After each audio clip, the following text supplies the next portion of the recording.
주일날 하나님 앞에 정성스럽게 예배드리는 성도들 가운데 예수님의 부활을 믿지 않는 사람은 아마도 없을 것입니다. 그런데 조금만 더 깊이 들어가 보면 마음이 아닌 머리로만 믿는 사람들이 있습니다. 교리로는, 즉 지식으로는 예수님의 부활을 고백하지만 그 고백이 그 사람의 삶과 생각과 인격을 좌우할 만큼 능력 있는 고백이 되지를 못한다는 것입니다.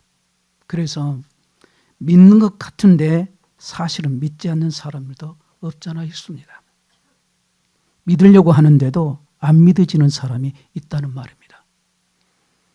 이 시간 우리 모두는 마음에 가득한 의심을 버리고 머리로만 믿고 마음으로 믿어 의에 이르는 그 가슴이 뜨거운 부활의 증인이 될 수 있기를 주의 이름으로 축복합니다.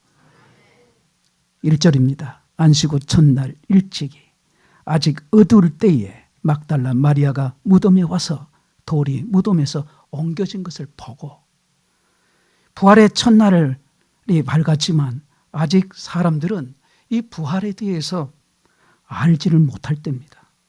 그런데 막달라 마리아라는 여인이 오늘 본문에 보면 보고, 즉 보았다라는 표현을 합니다. 예수님을 믿고 따르는 마리아라는 이름을 가진 많은 여인들 가운데 그 중에 마태, 마가, 누가, 요한복음, 즉 사복음서의 기자가 한 번도 빠뜨리지 않고 기록한 유일한 인물이 바로 막달라 마리아입니다.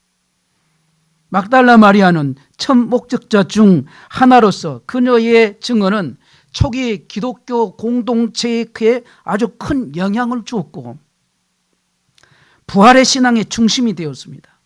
이러한 부활의 사건은 기독교 신앙의 핵심이요, 예수님께서 사망을 이기시고 다시 살아나신 그 구원의 역사를 보여주는 것입니다. 누가복음 8장에는 7 귀신 들렸던 막달라 마리아가 소개가 됩니다. 달리 표현하자면 이 막달라 지역에 마리아라는 사람이 있다는 거죠. 그러니까 지명을 이름에다가 붙여서 쓰는 이름이에요. 마가복음 16장 9절로 11절을 보면 예수께서 안식 후 첫날 이른 아침에 살아나신 후 전에 7 귀신을 쫓아내어 주신 막달라 마리아에게 먼저 보이시니, 마리아가 가서 예수와 함께 하던 사람들이 슬퍼하며 울고 있는 중에 이 일을 알리매 그들은 예수께서 살아나셨다는 것과 마리아에게 보이셨다는 것을 듣고도 믿지 아니하니라.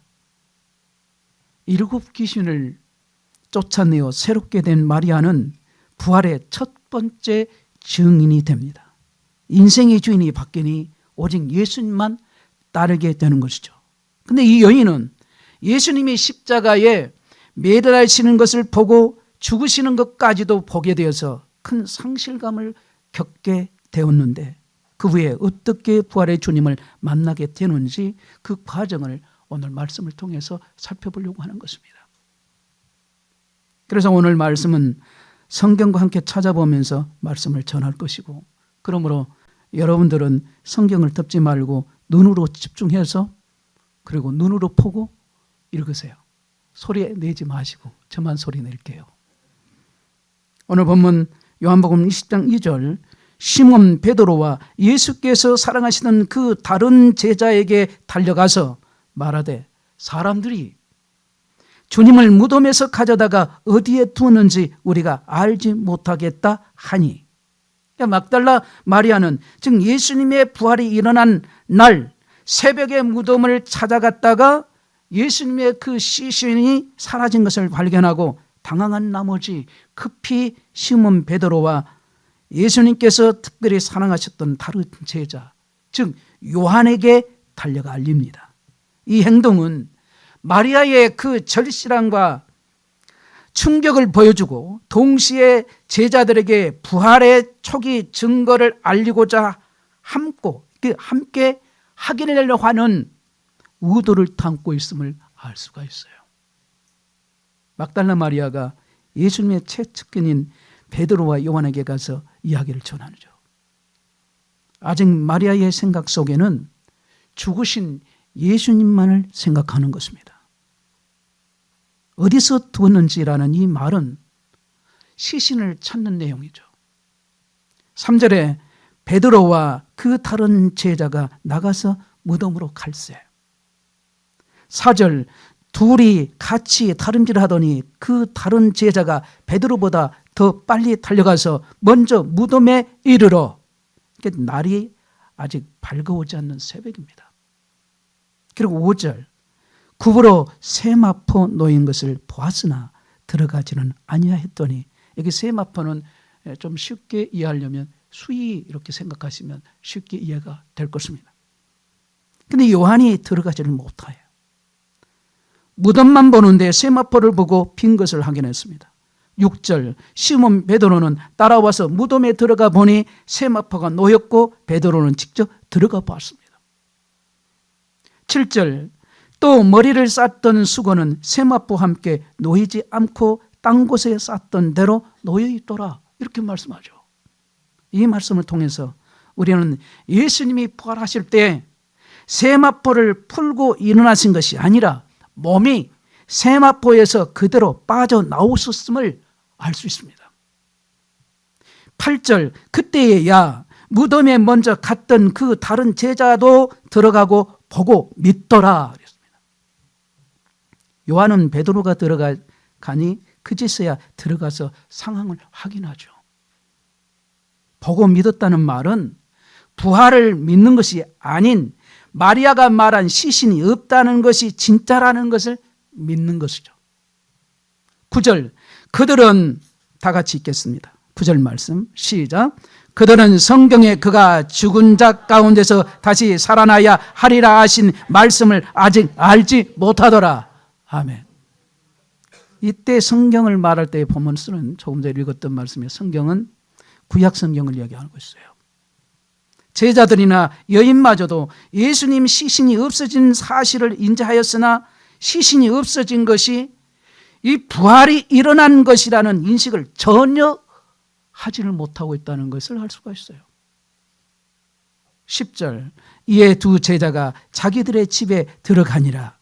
궁금증은 있었지만 예수님이 부활했다는 사실에 대해서 전혀 인식을 갖고 있지 않았다는 사실을 오늘 말씀에서 확인할 수 있습니다. 11절 마리아는 무덤 밖에 서서 울고 있더니 울면서 구부려 무덤 안을 들여다보니, 이렇게 말씀하죠. 그런데 막달라 마리아는 그대로 남아 있습니다. 예수님의 죽음 곁에서 가장 오래 머물렀던 여인이 이 막달라 마리아예요. 그런데 오늘 본문에 분명히 말씀하죠. 마리아의 얼굴은 울고 있습니다. 무덤이 비어 있다면 기뻐해야 되죠. 그러나 마리아는 눈물만 흐리는 것이 아닌 울음을 터져 크게 우는 통곡인 것입니다. 자신의 존재가, 그 존재와 의지가 무너지는 경험을 하는 거죠. 그렇게 훈모하고 내 인생을 고쳐주시고 내가 평생 따르기로 다짐한 분이 죽은 것입니다. 십자가에 못 박아 죽으신 거예요. 예수님의 육신의 죽음을 매우 슬퍼하고 있는 모습을 볼 수가 있어요. 12절 흰 옷 입은 두 천사가 예수의 시체 누웠던 곳에 하나는 머리편에 하나는 팔편에 앉았더라. 그러니까 그곳에 천사를 보게 된 거죠. 그리고 13절 천사들이 이르되 여자여 어찌하여 우느냐 이르되 사람들이 내 주님을 옮겨다가 어디 두었는지 내가 알지 못함이니이다. 그리고 14절입니다. 이 말을 하고 뒤로 돌이켜 예수께서 서 계신 것을 보았으나 예수이신 줄은 알지 못하더라. 이렇게 말씀해요. 인기척이 서서 뒤를 돌아봤을 때 예수님이 그곳에 서 계셨습니다. 예수님을 보았으나 알지를 못했어요. 마리아는 보았으나 보지 못하는 이 모습 있었단 말입니다. 우리는 늘 주님을 성경으로 만나고 기도로 만나고 예배로 만납니다. 그러나 우리도 막달라 마리아처럼 보고 있으나 알지 못하는 신앙의 모습들이 분명히 있습니다. 15절, 예수께서 이르시되 여자여 어찌하여 울며 누구를 찾느냐 하시니 마리아는 그가 동산직인 줄 알고 이르되 주여 당신이 옮겼거든 어디 두었는지 내게 이루소서 그리하면 내가 가져가리이다. 부활하신 예수님을 지금 막달라 마리아는 동산직인 줄 알고 오해를 하고 있음을 알 수가 있죠. 그리고 여기서 주여라는 이 표현은 주님을 이야기하는 것이 아닌 극존칭적 표현이에요. 이 말은 바로 아주 높여서 이런 말로 쓰는 단어예요. 그리고 16절 예수께서 마리아야 하시거늘 마리아가 돌이켜 히브리 말로 라보니 하니 이는 선생님이라는 말이라 이렇게 말씀하죠. 부활하신 예수님이 마리아를 보고 울고 있는 마리아를 보고 야단치고 책망하고 왜 너는 믿지 않느냐고 야단치지 않습니다. 부활하신 예수님이 마리아야 부르신 것은 어떤 설명으로도 담아내기 어려운 아주 따뜻함을 느껴지는 주님의 음성이에요.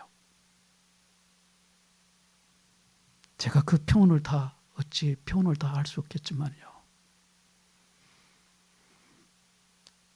마리아는 아직도 이분을 계속 동산직이라는 그렇게 생각하고 인식을 하고 있는 모습을 볼 수가 있어요. 예수님이 살아나신 줄은 꿈에도 몰라요. 그리고 17절입니다. 예수께서 이르시되 나를 붙들지 말라. 내가 아직 아버지께로 올라가지 아니하노라. 너는 내 형제들에게 가서 이르되 내가 내 아버지 곧 너희 아버지 내 하나님 곧 너희 하나님께로 올라간다 하라 하시니. 아마 마리아가 붙잡으면서 예수님 시체를 어디다 두었는지 말해주시면 제가 가져갈게요 라고 했던 것 같습니다. 그러자 예수님이 나를 붙들지 말라 말씀하시죠. 이 말은 단순히 물리적으로 만지지 말라는 게 아니에요. 그렇다면 나중에 도마에게 자신의 손과 옆에 창자국원을 만지지는 못하게 하셨을 겁니다. 그런데 부활하신 후에 도마에게 보이실 때는 나를 만져보라고 하셨으니까요. 그러므로 나를 붙들지 말라고 하는 이 말은 더 이상 나를 육체적인 생각으로 접근하지 말라고 하신 거죠. 마리아의 눈물의 의미는 예수님을 더 이상 옆에서 가까이 모시지 못하고 느끼지 못하는 이별에 대한 슬픔이 너무 컸던 것입니다. 주님께서는 나는 이제 부활을 해서 곧 인류의 구원을 완성하시고 이 채무를 온전히 받으시고 구원에 이루어졌고 아버지께서 받으셔야 완성된다. 그러기에 옛 관계와 정서와 삶의 태도도 나를 그렇게 대하지 말라고 하신 말씀의 의미인 것이죠.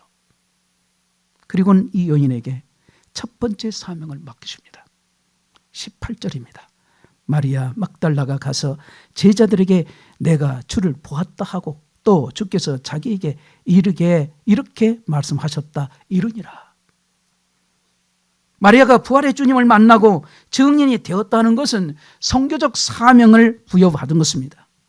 그러니까 여기서 이 표현하는 부분에서 이 주를 보았다라고 하는 이 표현은 내가 주님이 부활하신 것을 보고 경험했다라는 그런 뜻의 말씀인 것을 알 수가 있습니다. 그동안 천대받고 멸시받던 귀신 들렸던 여인에게 고귀한 사명이 주어진 거예요. 복음은 세상 쪽에서 유력한 자에게 영향력 있는 사람을 통해서 복음이 흘러가지 않습니다. 복음은 미천하지만 파란만장한 삶을 살았지만 예수 그리스도의 부활을 진실히 경험하고 예수 그리스도의 말씀을 들으면서 영안이 떠 있는 것, 즉 믿음의 눈이 떠져 있는 거죠. 떠져 있다요. 저와 여러분의 이 영안, 믿음의 눈이 열리기를 주의 이름으로 축복합니다. 마리아가 주님을 주님으로 알아본 것은 하나님 말씀, 즉 말씀을 들으면서 주님이 살아나심을 알게 된 것입니다. 엠마오로 갔던 두 제자들이 예수님께서 친히 말씀을 풀어주실 때 그들의 마음이 뜨겁지 아니하더냐, 이 말씀을 보아서 할 수 있어요. 그러니까 말씀의 가르침을 받았을 때 성령께서 그들에게 역사하셔서 믿게 하시는 은혜를, 믿어지는 은혜를 그들이 경험한 것처럼 오늘 이 시대에도 저와 여러분에게도 동일한 은혜가 주어지는 것입니다. 그래서 말씀을 들을 때는 새겨서 잘 들으셔야 돼요. 그래서 이 성령의 역사가 있을 때 부활의 주님을 깊이 깨닫고 믿어지는 은혜가 임하게 되는 거예요. 그러면 우리 가운데 아직도 부활에 대해서 회의적인 분이 있다면 예수님의 그 부활을 목격하고 기록된 하나님의 말씀, 이 말씀을 정직한 마음으로 대하고 사모하는 마음으로 대하고 그리고 그 말씀을 읽으세요. 믿음으로 읽으세요. 그럼 분명 성령 하나님께서는 저와 여러분에게 믿어진 은혜로 믿고 그 말씀을 읽으면서도 눈물이 흐르고 회개할 때는 회개가 필요하면 회개의 역사가 일어나게 되는 것입니다. 아담 안에서 모든 사람이 죽는 것 같이 예수 그리스도가 부활하심으로 예수 안에서 모든 사람이 살아나셨음을 저와 여러분이 믿어야 될 줄로 믿습니다. 예수님이 그 부활이 나의 부활임을 믿고 썩을 것으로 심고 썩지 아니할 것으로 다시 사는 것을 믿으시기를 바랍니다.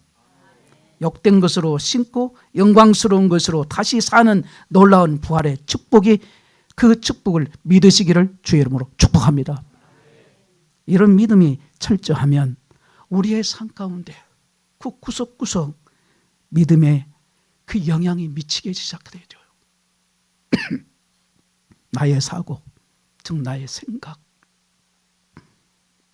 그리고 삶의 구석구석에 이 믿음의 그 부활의 믿음이 삶 속에서 영향을 미치게 돼요. 그러므로 보는 것이 달라지고 생각하는 것이 달라지고 문제를 다루는 것도 달라지는 그 자세가 달라지기 시작합니다. 게을렀던 영혼이 부진하는 인생으로 바뀌기 시작해요. 죄를 졌던 눈으로 보고 죄를 졌던 악한 추악한 모습이 발견되면서 그러한 모습들이 청산되어져요. 주님을 진짜 믿는 은혜가 있으면 변화는 당연히 일어나게 돼 있어요. 왜 변화가 안 된다고 하십니까? 변화 안 되는 사람을 많이 보기 때문에 그래요. 지금도 여전히 말씀을 통해서 성령이 역사하시면 변화가 되어져요. 그런데 단 우리 자체는 변화는 아니라는 것은 사실이에요. 그러나 성령 하나님께서 그 영혼을 터치하실 때만이 역사가 일어나기 시작한단 말입니다. 예수님은 부활하시고 나서 제일 먼저 빌라도나 그 당시에 10세인 대제사장들과 장로들을 찾아가지 않으셨습니다. 예수님은 부활하시자마자 제일 먼저 막달라 마리아를 만나 주셨어요. 소망을 잃고 슬퍼하고 눈물을 흘리고 있던 막달라 마리아를 먼저 만나셔서 울고 통곡하는 막달라 마리아에게 마리아야, 마리아야, 왜 우느냐 물으신 거예요. 제가 오래전에 슬프고 고통스러워할 때 저를 만나셨던 그 음성보다 더 따뜻한 음성이겠다는 생각이에요. 막달라의 그 눈물을 보신 겁니다. 내가 슬퍼하고 고통 중에 있는 성도들의 여러분의 눈물도 보신단 말입니다. 여러분이 고통하고 나만 홀로 있다고 느껴질 때에도 여전히 주님은 저와 여러분과 함께 하신다는 사실을 믿으셔야 돼요. 근데 그 막달라의 눈물을 보신 분이 누구십니까? 이분이 바로 부활하신 예수님이세요. 부활의 주님은 그녀의 눈물을 보신 것입니다. 슬퍼하는 여인, 세상으로부터 버림받은 여인, 아무 소망이 없어 보이는 여인, 그를 만나주신 분이 부활하신 예수님이세요. 또한 예수님은 그 문을 걸어 잠그고 눈물을 흘리며 통곡하고 있는 제자들에게도 찾아오셨습니다. 두문불출하고 소망이 없이 하루하루를 보내는 제자들을 먼저 찾아오셔서 만나주신 분이 예수님이세요. 예수님을 3번이나 모른다고 부인한 후에 마음속에 가책을 이기지 못해 고민하면서 갈릴리 포라로 도망치다시피 한 베드로도 그 베드로를 찾아주신 분이 예수님이세요. 너는 왜 나를 3번씩이나 부인하고 저주하고 떠나느냐? 그렇게 책망하지 않습니다. 저는 거기에서 너무 많은 것들을 감사해요. 그리고 그를 이렇게 세워주십니다. 쓰라리는 기억들을 다 치료해 주십니다. 그리고 끌어 안아주십니다. 안아주십니다.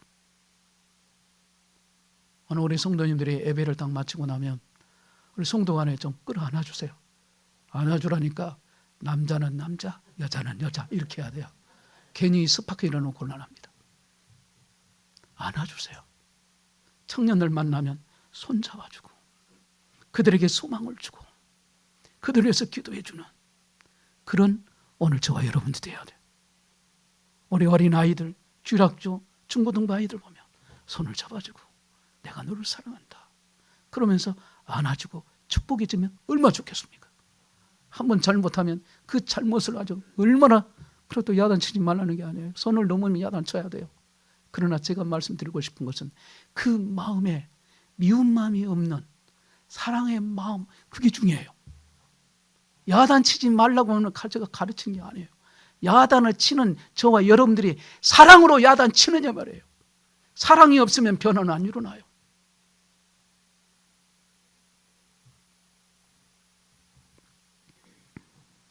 끌어안아 주시는 거, 주님께서는 끌어안아 주십니다. 바로 이분이 우리의 소망 되신 부활하심, 사망 권세를 꿰뜨리시는 저와 여러분이 섬기시는 우리 주님 예수님이시단 말입니다. 우리도 막달라 마리아처럼 눈물이 있는 사람들이에요. 인생의 좌절을 맛본 사람들이에요. 인생의 무서운 시련 앞에 고통하는 사람들이에요. 내 힘으로 일어설 힘이 없어서 주저앉았을 때 그렇게 많은 사람들이에요.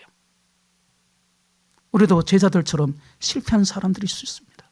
어떤 면에서는 믿었던 것이 아니라 다 날아가 버린 허물을 느끼기도 하는 사람들이에요. 이럴 때 부활의 주님은 우리를 찾아오십니다. 내가 아무것도 안 돼. 내가 원하는 듯 내 힘으로 되지 않아. 좌절하고 절망했을 때, 슬퍼의 나락으로 내 믿음이 떨어지고 믿음의 낙오가 돼 있었던 아주 혼자서 골몰하고 고통 중에 있는 그 고난의 인생 앞에서도 그를 찾아주실 분이, 그 영혼을 찾아주신 분이 주님이시단 말입니다. 우리가 약할 때, 실패할 때, 주저앉아 있을 때 주님은 와 계십니다. 이분이 부활의 주님이세요. 물론 예수님이 부활하신 직후에는 예수님 만나고 동행하는 것이 쉬웠습니다. 눈에 보이는 몸으로 찾아오셨기 때문에. 손에 못자국이 있고 옆구리에 창자국이 있었습니다. 제자들과 함께 음식을 나누고 귀에 들리는 말로 서로 대화할 수도 있었습니다. 그러나 지금 이 시대, 지금 현실은 그런 예수님이 아니시죠. 예수님이 승천하시면서 더 존귀하고 영광스러운 몸으로 변화받으셔서 그렇게 가셨습니다. 그러므로 그분은 우리 눈에 보이지 않습니다. 그분은 영으로 계시죠. 나는 주 안에 있고 저는 내 안에 있습니다. 예수님을 영접하면, 나의 구주로 영접하면 저와 여러분 마음에 계시는 주님이 계세요.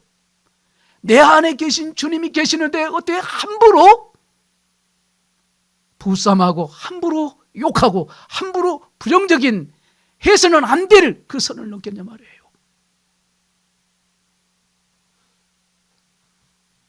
그러므로 그분은 우리 눈에 보이지 않습니다. 다시 반복합니다. 그분은 영으로 계십니다. 나는 주 안에 있고 주는 내 안에 계십니다. 그분은 살아계셔서 오늘도 이 우주를 충만하게 채우시는 만유의 주가 되시는 그런 분이세요. 그러므로 우리는 그분과 동행할 수가 있습니다. 이것이 은혜예요. 이런 기도문이 있습니다. 부활하신 주님, 모든 것이 너무나 모욕게 보일 때, 당신조차도 모욕게 보일 때, 그리고 당신의 목소리가 이상하고 낯설게 들릴 때, 제가 눈물을 씻고 당신이 제 곁에 서 계신 것을 보고해 주시옵소서. 제가 왜 우는지를 알고 싶어 하시고, 제 상처가 무엇인지도 알고 싶어 하시고, 제 눈에서 눈물을 닦아주고 싶어 하신다는 것을 보고해 주시옵소서. 감사합니다. 부활의 주님, 거기에 계심을 감사합니다. 그리고 결코 저를 떠나시거나 버리지 아니하시고, 제 삶의 가장 어둡고 추운 때에도 함께 계심을 감사드립니다. 여러분 기억하십시오. 예수님 바로 우리 곁에 계십니다. 우리가 부활절에 자주 부르는 찬송 가운데 162장 후렴 부분입니다. 제가 참 은혜가 받아요. 예수 예수 늘 살아계셔서 주 동행하여 주시며 늘 말씀하시네. 예수 예수 내 구세주 예수 내 마음에 살아계시네. 늘 살아계시네. 예수 예수 늘 살아계셔서 주 동행하여 주시며 늘 하다 보니 이렇게 되네요. 늘 말씀하시네. 예수 예수 내 구세주 예수 내 마음에 살아계시네. 늘 살아계시네. 여기에 굉장히 제가 은혜 받았던 게 뭐냐면, 내 마음에 살아계시네. 늘 살아계시네. 늘 살아계시네. 그분은 십자가에 죽으셨지만 부활하신 이후의 삶, 그분은 살아계시기에 저와 여러분 마음에 계시고, 그분은 늘 살아계시기에 우리에게는 소망이 있고, 우리에게는 주와 동행하는 하나님이 사랑하시는 하나님의 자녀인 것을 오늘 부활주일을 통해서 저와 여러분들이 감사하시고, 부활주일로 이 1년에 한 번 있는 것으로 끝나는 게 아니에요. 매일마다 부활의 주님과 함께하는 멋진 하나님의 사람으로서 부끄러움이 없는 인생을 살아가시기를 주의 이름으로 축복합니다.